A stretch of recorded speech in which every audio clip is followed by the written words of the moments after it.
오늘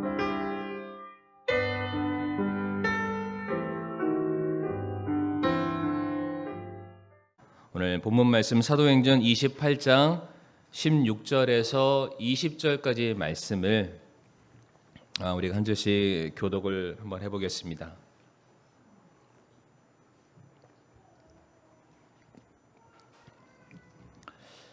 사도행전 28장 16절에서 20절까지 말씀드리겠습니다.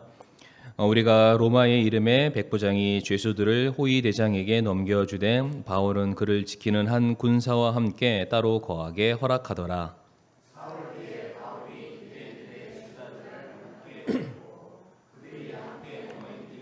그들에게 이르되 사람들아 형제들아 내가 백성이나 우리 조상들의 관례를 대적하는 일을 하지 아니하였음에도 불구하고 예루살렘에서부터 로마 사람들의 손에 죄수로 넘겨졌노라. 그들은 나를 신문하고는 죽일 이유가 내게 없으므로 나를 놓아주려 하였느니라.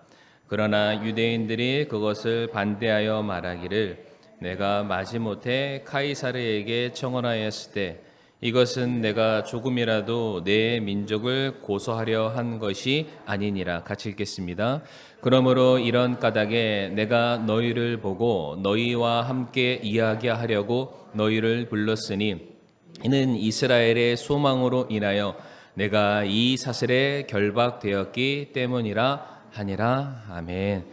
사랑과 은혜가 충만하신 아버지 하나님, 이 시간 또 저희들 하나님의 능력의 말씀, 우리를 새롭게 살리는 생명의 말씀 앞에 섰습니다.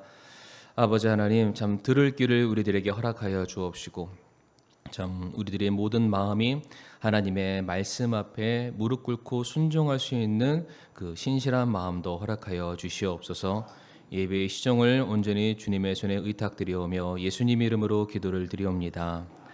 아멘. 자리에 앉으시겠습니다.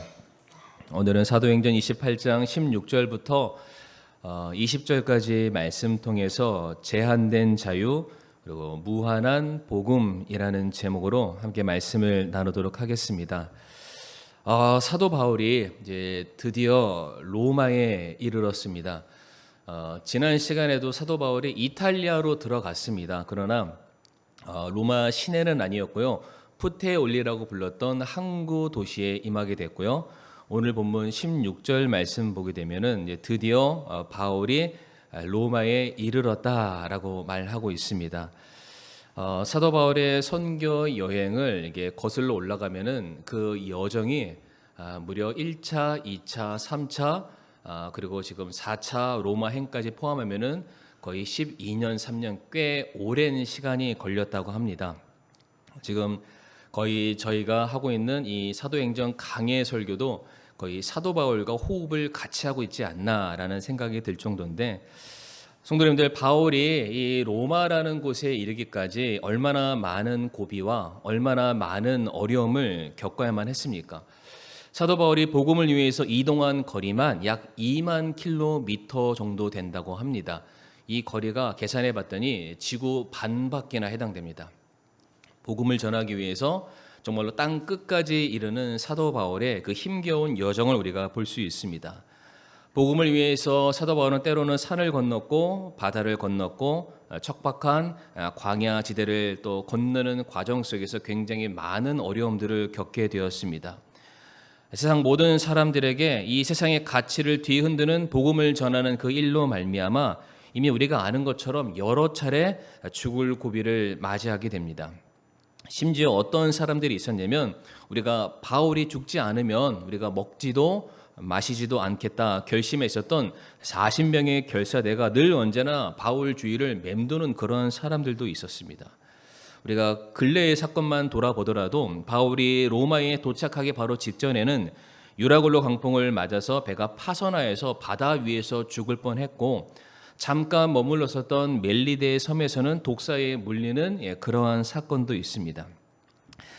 사도 바울이 죽지 않는 게 이상할 정도입니다. 그러니까 정말로 하나님이 간섭하시고 하나님께서 바울을 지켜주시지 않았다면 이미 10번도 더 죽어야 될 사람이 사도 바울입니다. 바로 우리가 이와 같은 일련의 과정을 통해서 알 수 있는 것이 무엇이냐면 첫 번째 주제를 함께 나누길 원하는데, 복음은 막힘이 없다라는 것을 우리가 본문 말씀을 통해서 확인해 볼 수가 있습니다. 오늘 16절 말씀을 한번 화면에 띄워주시면은 16절 말씀에 우리가 로마의 이름에라고 되어 있습니다. 하나님께서 이제 바울을 자신의 종이요 사도로 부르시면서 말씀하셨습니다. 네가 반드시 로마에 이르러야 하겠다. 그러니까 그 십수년의 모든 사역이 오늘의 이 장면을 나타내 보이기 위해서 사도 바울이 여지까지 왔다라는 것이죠.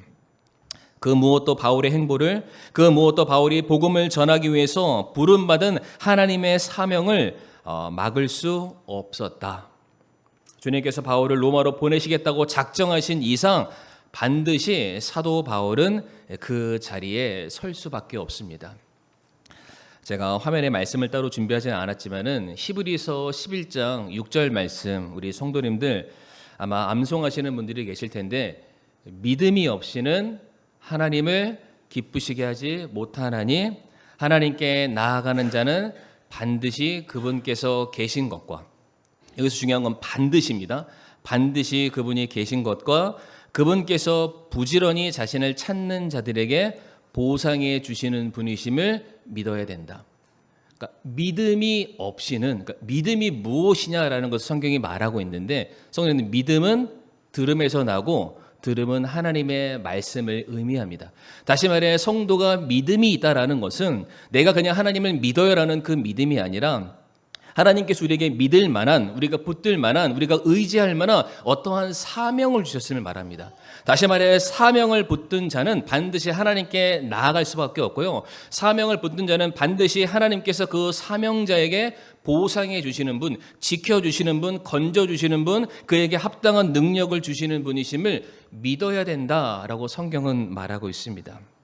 그래서 성경을 보게 되면은 하나님께서 사명을 부여해 준 사람, 그리고 사명을 맡은 사람이 그 사명을 감당할 때까지 끝까지 그를 지키시는 장면을 여러 곳에서 우리가 확인할 수 있는데 저는 오늘 대표적으로 한 시므온이라는 한 노인을 우리 성도님들에게 소개해 드리기를 원합니다. 우리가 다 같이 누가복음 2장 25절에서 29절 말씀 한번 화면에 띄워주시고요. 이 시간 말씀을 다 읽지는 않겠습니다만 제가 간단하게 설명드리게 되면은 예수님이 태어나는 아기 예수님이 태어나는 바로 그 당시에 시므온이라는 한 노인이 있었습니다. 그 사람이 참 신실했던 것 같습니다. 그때 당시 모든 사람들이 암흑의 시대를 살아갔음에도 불구하고 여전히 하나님에 대한 메시아에 대한 갈망을 가지고 살아갔던 한 노인인 시므온이라는 사람이 있는데 하나님께서 그 사람의 마음을 기쁘게 여기시고 성령님을 통해서 그에게 계시하십니다. 26절 말씀 보게 되면 그가 주의 그리스도를 보기 전에는 죽음을 보지 아니하리라는 것이 성령님에 의해 그에게 계시되었다. 그러니까 성령께서 그에게 사명을 주십니다. 너 반드시 예수님을 보게 될 거야. 너 반드시 그 예수님께서 이 땅에 오심을 너의 눈으로 보게 될 거야. 그 예수님이 오시기까지는 너는 결코 죽지 않을 것이다 라는 사명을 주십니다. 그래서 이어지는 27절 말씀 보게 되면 뭐라고 되어 있습니까? 그가 성령을 힘입어 라고 되어 있습니다. 단순히 말씀 들었을 때 우리의 마음속에 일어나는 감동과 기쁨을 말하는 것이 아닙니다. 성령께서 그의 인생, 시므온이라는 노인의 인생 가운데 임하심으로 말미암아 그에게 힘을 주십니다. 그에게 건강을 주십니다. 그에게 질병을 이길 수 있는 체력과 어떠한 놀라운 컨디션을 그에게 허락해 주시는 것을 보게 되죠. 그러니까 주님이 태어나시기 전까지는 이 시므온이라는 노인은 절대로 죽을 수가 없습니다. 이어지는 28절과 29절 말씀 하나 화면 넘겨서요. 이에 뭐라고 되어 있습니까? 그가 아이를 팔에 안고 어떤 아이를 안았습니까? 아기 예수님을 그의 팔에 안고서 하나님께 찬양을 돌려드립니다. 하나님께서 제게 말씀하신 대로 이 땅의 모든 인류를 구원하실 하나님의 어린 양이신 메시아 구세주가 오셨습니다. 제가 그분을 품에 안고 하나님께 찬양을 돌려드립니다. 그러면서 그 시므온 할아버지가 뭐라고 말하고 있습니까? 주여, 이제 주의 말씀대로 주의 종이 평안히 떠나도록 허락하소서. 자기의 생명이 누구의 손에 달려 있습니까? 하나님의 손에 달려 있다라는 거예요. 하나님께서 내게 말씀하신 것이 이루어지기까지는 내 생명은 누구도 빼앗아 갈 수가 없습니다. 그런데 이제 하나님의 그 말씀이 하나님의 뜻과 사명이 내 삶에 이루어졌으니까 이제 제가 더 이상 여한이 없습니다. 하나님, 이제 제가 평안히 아버지께로 돌아갈 수 있게 해주세요. 사명자는 무엇을 합니까? 내 생명의 권한이 내 손에 달려있는 것이 아니라 하나님의 손에 달려있다. 그러니까 그 뜻이 이루어지기까지는 성도님들 죽고 싶어도 못 죽습니다. 도망치고 싶어도 도망칠 수가 없습니다. 반드시 하나님께서 성도님들에게 명하신 그 사명은 이루어질 수밖에 없다라는 것이죠. 그래서 사도 바울이 너 로마로 가야 돼? 그 일이 이루어지기까지 수많은 어려움, 박해, 위기, 죽음이 있었지만은 사도 바울이 그것을 능히 견뎌낼 수 있었다. 성경은 말하고 있습니다. 그게 지금 어디에 담겨져 있냐면은 이에 그가 로마의 이름에. 대단하지 않습니까? 성도들 이 말씀에 좀 함께 우리가 감동했으면 좋겠습니다. 와, 저만 좋은가 봐요. 이 로마라는 게 우리가 관광지 로마 이런 걸 얘기하는 게 아니라 야, 하나님께서 어떻게 그렇게 간절하시면 바울이라는 그 인생을 정말로 오뚜기 같은 신앙으로 계속해서 그를 일으켜서 끝끝내 로마로 세우시는가. 야, 하나님도 끈질기시고 바울도 그 하나님을 끝까지 신뢰했던 그의 믿음도 정말로 대단하다. 사도행전 1장 8절 말씀 보게 되면 오직 성령님께서 너희에게 임하신 뒤에 너희가 권능을 받고 예루살렘과 온 유대와 사마리아에서 그리고 땅의 맨 끝 지역까지 이르러 나를 위한 증인이 되리라 하시니라 라고 성경은 말합니다. 하나님의 구원받은 모든 성도들을 무엇으로 부르셨냐면 너희는 내 증인이 되어야 된다. 우리를 사명자로 이 땅에 보내셨습니다. 근데 보내셨을 때 그냥 보내지 않고요. 1장 8절 상반절에 뭐라고 되어 있습니까? 성령님께서 너희에게 임하신 뒤에 너희가 권능을 받는다. 그 시므온 할아버지에게 하나님의 사명이 주어지고 나서 성령이 그에게 힘을 주었다라는 그 말씀처럼 저와 사랑하는 성도님들 복음을 증거할 사명을 받은 우리들은 성령께서 우리와 함께 하십니다. 성도님들에게 감당할 힘을 주실 것입니다. 모든 것 가운데 우리가 낙심하고 좌절할 수 있지만 그럼에도 불구하고 다시금 새롭게 일어날 수 있는 새 힘을 우리가 사명자의 역할을 끝까지 감당하는 한 우리와 언제나 함께 하실 겁니다. 실제로 우리가 이 법원에서도 뭐가 있냐면은 법정 증인 보호 프로그램이라는 게 있다고 합니다. 저도 한번 봤는데 어떠한 결정적인 증거를 가지고 있는 이 증인을 상대방 측이 보복하거나 어떻게 해하지 못하도록 이 법원과 검찰에서 그 사람을 지켜준대요. 그래서 어떻게 지켜주냐면은 필요하다면 그 사람의 신분을 새롭게 해준다고 합니다. 이름을 바꿔주는 거예요. 그리고 거기에서 그치지 않습니다. 혹여나 이 보복하고자 하는 사람, 이 사람이 어디에 살고 어떤 일을 하고 있는지 미리 알고 있다면 그 사람에게 새로운 직장도 주고요. 그에게 새로운 주거지도 마련해 준다고 합니다. 아니, 이 사람이 너무나도 불안한 거예요. 어떠한 사람이 내게 밤 늦은 시간에 내게 찾아와서 복수할지 모르니까 내가 더 이상 어떻게 이 대한민국 땅에서 살겠어요? 그렇다면은 내가 당신에게 외국 국적을 주겠습니다. 아니, 그것마저 힘든 거예요. 아니, 이 사람이 내가 미국 사는 거 알고 있어서 비행기 타고 넘어오면 또 거기서 복수할 거 아니에요. 심지어 성형수술까지 시켜준다고 합니다. 좋으시나요? 왜 웃으시죠?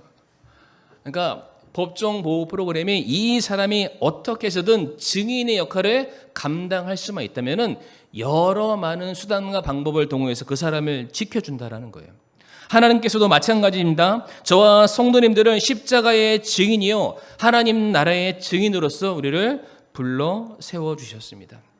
너희는 땅 끝까지 이르러 내 증인이 되어야 된다. 하나님께서도 이 땅의 사람들이 하는 것처럼 바로 증인을 지키기 위한 증인 보호 프로그램이 지금도 우리들의 삶에 이루어지고 있습니다. 혹시 성도님들 하나님께서 로마로 가라는 그런 사명을 바울에게 주신 것처럼 우리 성도님들에게 어떠한 사명을 혹시 주셨습니까? 그러면 그 자리까지 하나님이 반드시 우리 성도님들을 지켜주실 것입니다. 사도 바울이 뭔가 남들보다 탁월했기 때문이 아닙니다. 속된 말로 사도 바울의 명줄이 길기 때문에 이 로마까지 온 게 아니라 하나님께서 바울에게 사명을 주셨기 때문에 증인의 역할을 감당해야 되기 때문에 바울을 막아서는 모든 것들을 주님께서 허무시고 그의 길을 열어놓으셨다는 사실입니다. 그래서 우리 사랑하는 성도님들, 때때로 우리가 복음을 전할 때 우리 앞을 가로막는 수많은 장애물들이 있는 것처럼 보일 때가 많이 있습니다. 그러나 주저하지 마시고 복음을 선포하면 그 장막들이 무너지는 것을 보게 되실 겁니다. 두 번째로, 복음에는 어떠한 능력이 있냐면 복음은 변화시키는 능력이 그 안에 담겨져 있습니다. 복음은 변화시키는 겁니다. 우리가 16절 말씀도 다시 한번 좀 보도록 하겠습니다. 본문 16절 말씀을 제가 한번 읽어보겠습니다.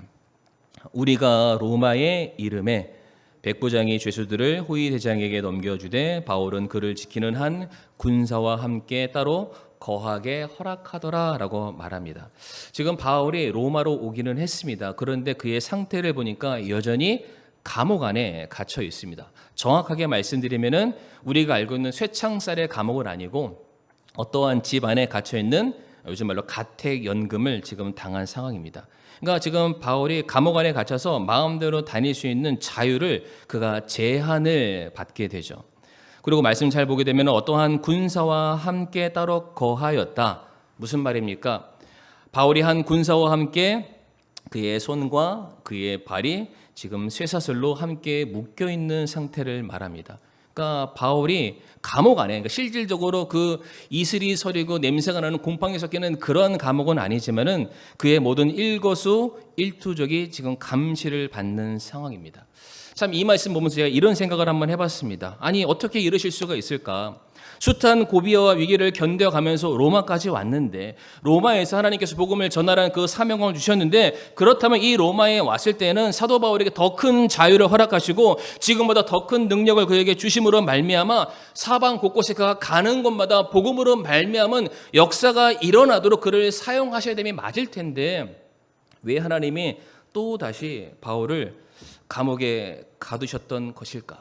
왜 그를 그 감옥에 사슬로 묶어두신 것일까라는 생각을 한번 가져보게 됐는데 말씀을 묵상하다가 지금 사도 바울이 묶인 게 아니구나. 지금 세상은 사도 바울을 감옥에 묶었다라고 착각할지 모르겠지만 하나님 보시는 입장에서는 정반대입니다. 세상이 바울을 묶은 게 아니라 하나님께서 이 세상을 바울에게 묶어 놓으셨습니다. 지금 바울의 편에 모든 사람들이 그와 어쩔 수 없이 함께 해야 되는 그런 상황이 생긴다라는 것이죠. 오늘 말씀도 보게 되면 한 간수가 지금 바울과 함께 묶여 있는 상황입니다.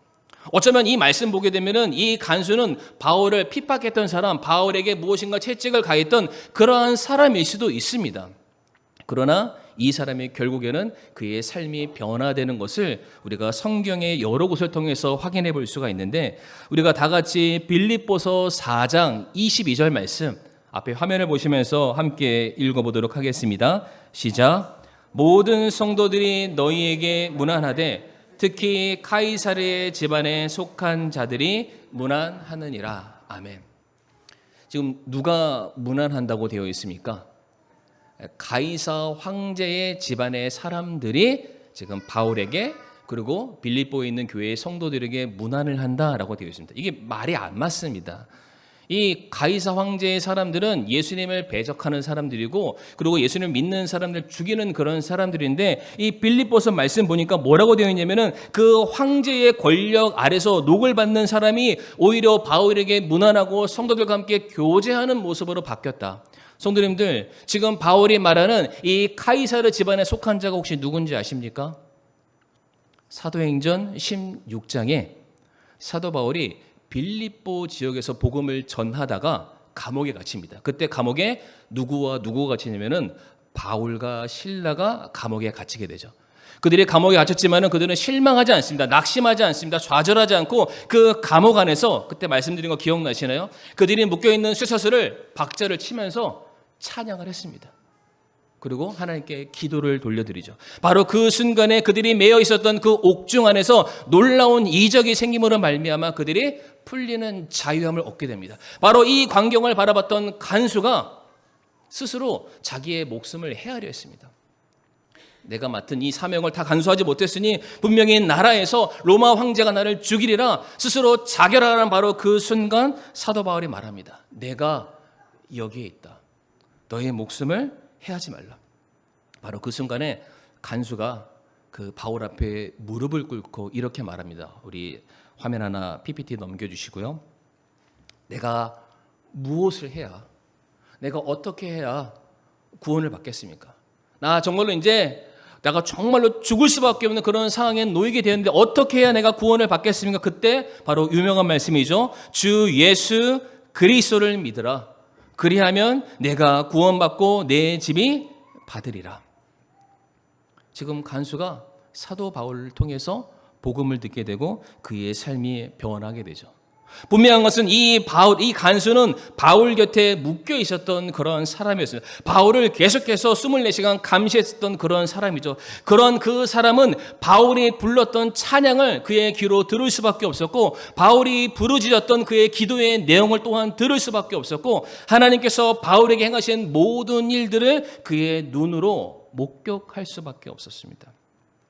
성도님들, 지금 세상은 간수를 통해서 바울을 묶었다라고 생각할지 모르겠지만 오히려 하나님께서는 바울에게 이 간수를 묶어 놓으신 겁니다. 이 영혼을 새롭게 하시기 위해서. 역설적인 의미에서 지금 이 간수는 묶이긴 했지만 그 묶임을 통해서 자유함을 얻게 된 것입니다. 바울이 예수님께 묶이게 되었을 때 그가 죄와 사망의 권세에서 해방되었고 하나님께로 다시 연합되는 자유와 화평을 누리게 된 것처럼 이 간수 역시 바울에게 묶이게 되었을 때 그도 죄와 사망의 권세에서 해방을 받게 되었고 하나님의 자녀가 되는 놀라운 변화, 신분의 변화가 그의 삶에 일어나게 된 것입니다. 사랑하는 성도님들, 복음에는 능력이 있는데 어떠한 능력이 있습니까? 모든 것을 변화시키는 능력이 있습니다. 죽었던 것을 살리는 능력이 복음 안에 있고요. 무지한 자를 깨닫게 하는 지혜가 그 안에 담겨져 있고요. 마음이 강팍한 자를 겸손하게 만드는 변화의 능력이 그 안에 있고 죄인을 하나님의 자녀로 만드는 능력이 복음 안에 담겨져 있습니다. 누구든지 그리스도 안에 있으면 어떻게 됩니까? 새로워지게 될 수밖에 없죠. 그러니까 복음을 맛본 자들, 복음을 들은 자들은 반드시 변하게 되어 있습니다. 그 아그리빠를 기억나십니까? 그가 사도 바울이 자기 스스로를 변호하는 그런 자리에서 물론 그가 구원받지 못했지만 아그리빠가 이런 말을 합니다. 네가 나를 거의 그리스도인 되게 할 뻔했다. 한 나라의 권세를 잡은 사람. 지금 바울을 책찍질하고 죽이려는 그 사람의 마음마저도 흔드는 게 바로 복음 안에 있죠. 혹시 성도님의 요나서를 기억하십니까? 요나가 하나님의 사명을 받아서 니느웨로 갑니다. 니느웨가 성경 말씀 보게 되면은 그 둘레길이 걸어서 3일이나 된대요. 그런데 요나가 얼마나 니느웨를 싫어했어요. 그러니까 3일 길을 다 돌지 않고 에라 모르겠다 하루만 싹 하면서 그냥 몇 마디 말씀만을 선포했을 뿐입니다. 그런데 기억나시죠? 그렇게 단 하루만 복음을 전했음에도 불구하고 그 니느웨에 속해 있는 모든 민족들이 주님의 발 앞에 엎드리는 놀라운 변화의 모습이 나타나게 됩니다. 그러므로 우리 사랑하는 성도님들 주저하지 마시고 복음을 전하는 일에 우리 성도님들 자신의 삶을 들이시기를 바랍니다. 우리가 복음을 전하면 반드시 변하게 되어 있습니다. 그 사람이 주님을 찾게 되어 있습니다. 주님의 말씀 앞에 무릎 꿇게 되어 있고요. 적어도 관심을 갖게는 되어 있습니다. 우리가 바울의 사역을 본받아서 복음의 능력, 변화시키는 능력을 꼭 우리들의 삶에 실행하는 저와 성도님들이 되기를 바라겠습니다. 마지막으로 세 번째입니다. 복음은 매이는 것입니다. 매이는 것. 오늘 본문 17절 말씀 한번 띄워주시겠습니까? 사도 바울이 지금 감옥에 갇혀 있는 상황인데 사흘 뒤에 바울이 유대인들의 지도자들을 함께 부르고라고 말하고 있습니다. 지금 바울이 갇혀 있습니다. 물론 집 안에서는 자유하지만 그가 나갈 수 없으니까 굉장히 제한을 받는 그런 삶이었습니다. 그럼에도 불구하고 사도 바울은 내가 갇혀 있기 때문에 복음 전하는 일을 그는 중단하지 않게 됩니다. 그가 묶여 있었지만은 전혀 묶여 있지 않는 사람처럼 복음의 자유함을 선포하는 그 사역을 집 안에서도 계속해서 감당하게 되죠.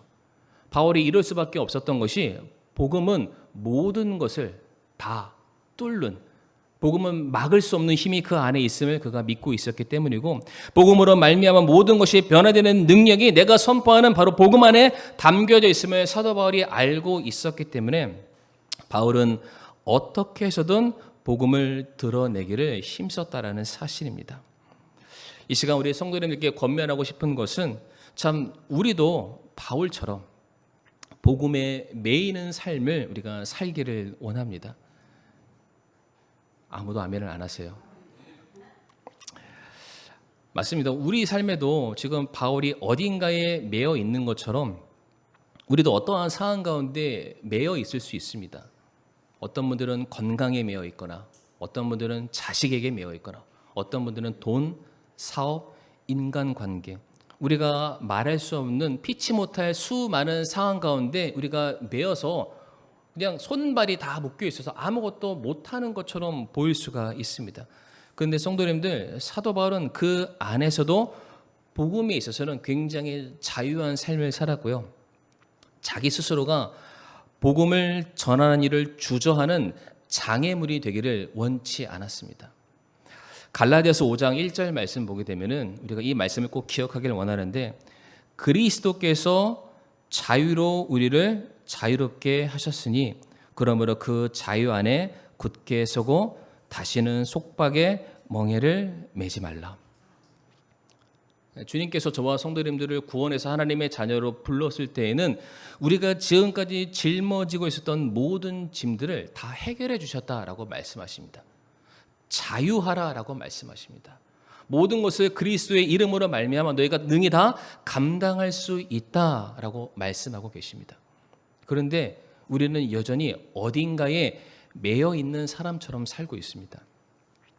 혹시 몇 주 전 수요 예배 때 제가 사진 하나 보여드렸던 거 기억나시나요? 코끼리 사진. 그 엄청나게 큰 지구상에서 가장 공격력이 세고 가장 힘이 센 동물이 지상에서 코끼리라고 합니다. 근데 그 코끼리를 어떻게 길들이는지 한번 들어보셔서 아시죠? 그 발에 끈 하나 묶어 놓는 겁니다.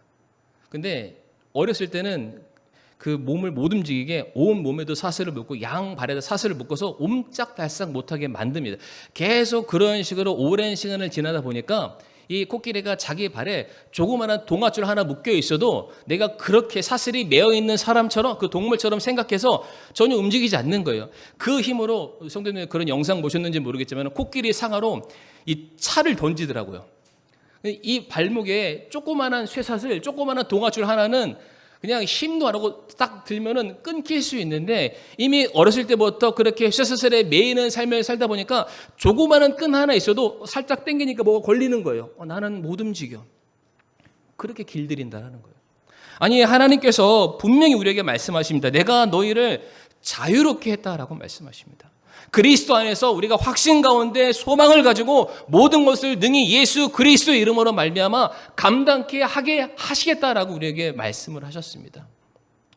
그런데 여전히 우리는 어딘가에 매여 있는 사람처럼 살고 있습니다.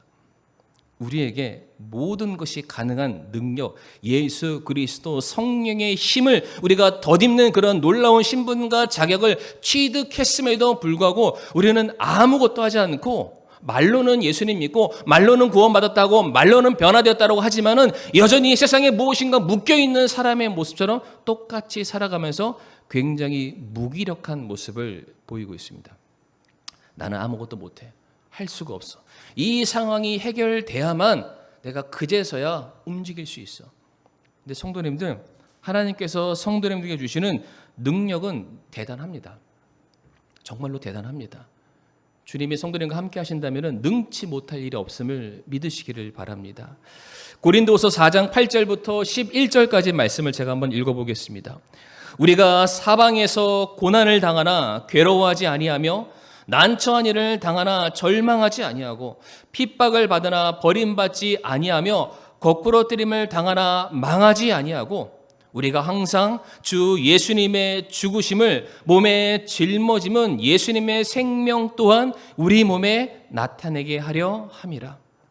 살아있는 우리가 예수님으로 인하여 항상 죽음에 넘겨짐은 예수님의 생명 또한 우리의 죽을 육체 안에 나타내게 하려 함이라. 지금 저와 성도님들이 이 세상에 묶여 있는 것이 아니라 10절 말씀 보게 되면은 우리가 예수님께 묶여 있다라고 되어 있습니다.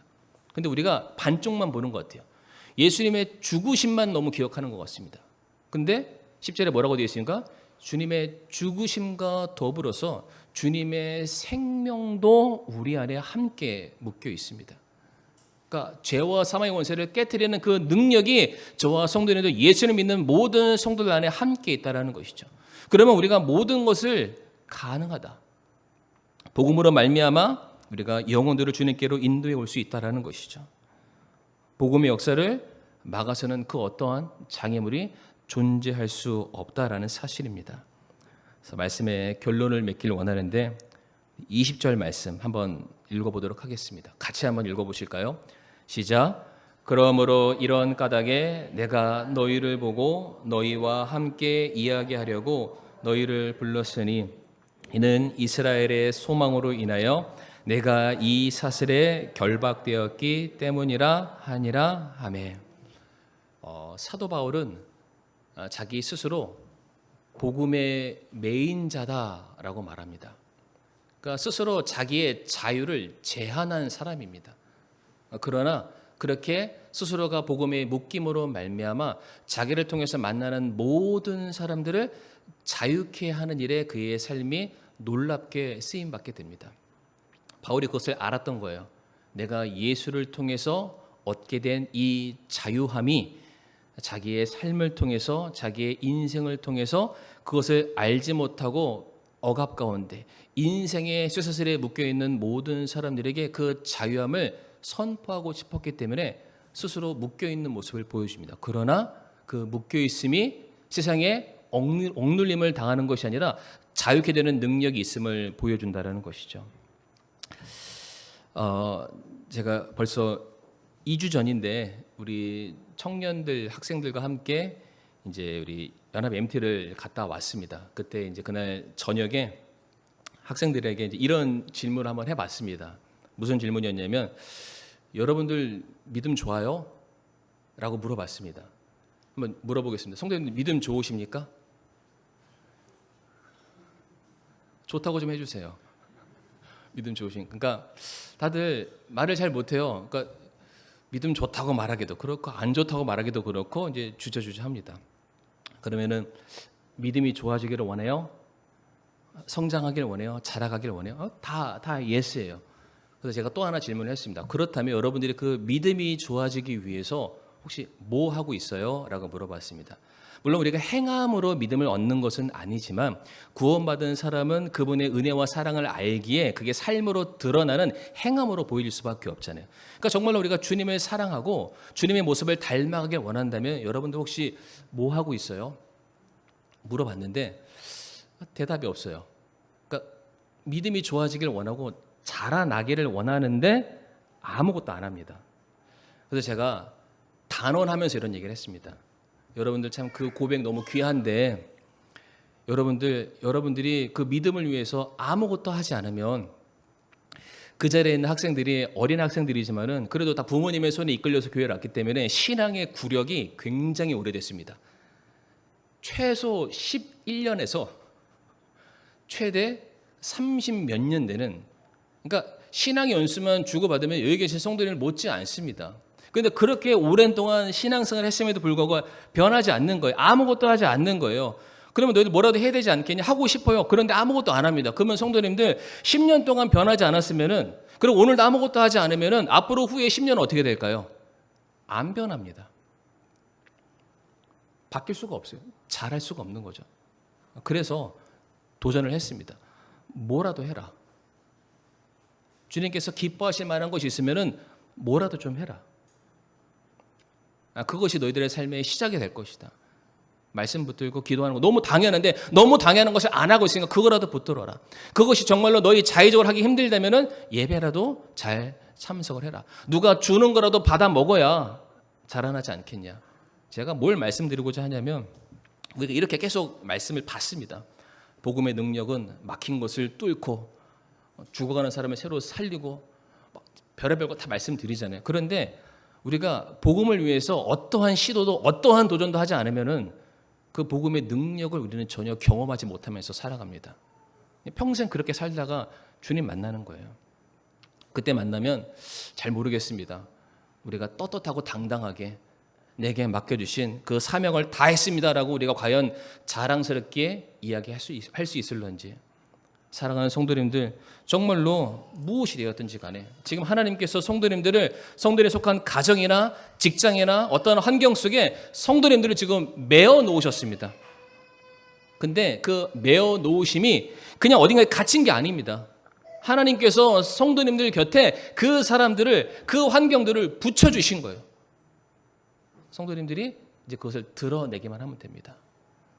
성도님들이 믿고 확신하고 소망하시는 그 복음, 우리가 그렇게 사랑하는 주님을 드러내기 시작하면 막힌 게 열릴 것이고요. 우리를 통해 복음을 들은 사람들이 변화되는 것을 보게 되실 겁니다. 그래서 오늘 꼭 잊지 말아야 될 거, 우리가 복음의 메인자다. 복음의 메인자다. 주님께서 우리와 함께 지금 동행하고 계신다. 우리가 그 부르심의 소망에 합당한 자로 설 수 있기를 간절히 바라겠습니다. 이 시간 다 같이 오늘 말씀 놓고서 기도하기를 원합니다. 우리가 복음의 메인자라는 이 사실을 잊지 않게 해달라고. 그 복음, 능력의 복음이 우리들의 삶에 열매 맺기 위해서 하나님 뭐라도 시도할 수 있게 해달라고. 그런 간절함이 오늘 이 시간 우리들의 기도를 통해서 드러날 수 있기를 바라겠습니다.